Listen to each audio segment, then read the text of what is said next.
Hello friends, મારી ચેનલમાં આપનું સ્વાગત છે।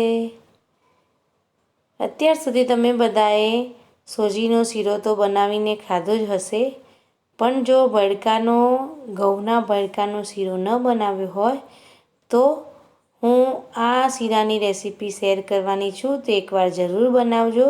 તો ચાલો જોઈએ રેસીપી। તો મેં ગેસની ફ્લેમ ઓન કરી દીધી છે અને એક તપેલીમાં પાણી લીધું છે। એ પાણીને ગેસ ઉપર ગરમ થવા માટે મૂકી દીધું છે અને અહીં મેં વાસણમાં ઘી રેડી દીધું છે। ઘી અડધી વાટકી લીધું હતું અને એમાં ઘી ગરમ થાય એટલે કાજુ અને બદામ ને એમાં થોડીક વાર માટે ફ્રાય કરી લઈશું। તો કાજુ અને બદામ ફ્રાય થઈ જાય એટલે એને આપણે એક વાસણમાં કાઢી લઈશું। તો હું એને વાટકીમાં કાઢી લઈશ। બહુ વધારે ફ્રાય કરવાના નથી। ત્યારબાદ એમાં હવે નાખી દઈશું દ્રાક્ષ પણ એકદમ ફટાફટ શેકાઈ જાય છે એટલે જલ્દી એને કાઢી લેવાની છે।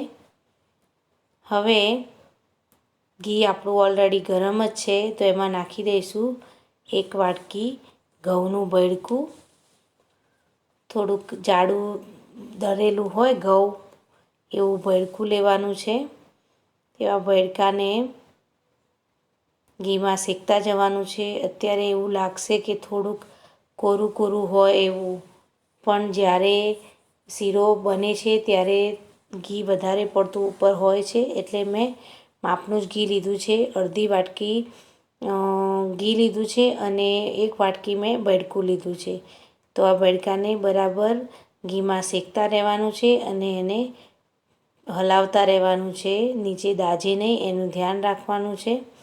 તો પાણી પણ ગરમ થઈ ગયું છે અને ભડકું પણ શેકાઈ ગયું છે। તો ધીરે ધીરે કરી અને પાણી રેડતા જવાનું છે અને એને હલાવતા જવાનું છે। તમે જોઈ શકો છો કે હું થોડીક વાર અટકીને પાણી રેડું છું, એકસાથે પાણી રેડતી નથી। તો આપણને ખબર પડશે કે પાણીનું પ્રમાણ કેટલું રાખવું। મેં અહીં 2 વાટકી જેટલું પાણી લીધું છે, તો એ પાણી મેં અંદર રેડી દીધું છે।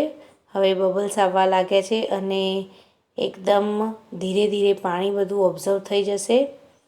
તો પાણી જોઈ શકો છો કે ઓબ્ઝર્વ થઈ ગયું છે। હવે બદામ કાજુના મેં ટુકડા કરી લીધા છે, દ્રાક્ષને પણ નાખી દીધી છે અને હવે એમાં ખાંડ નાખી 5 ચમચી મેં ખાંડ નાખી છે।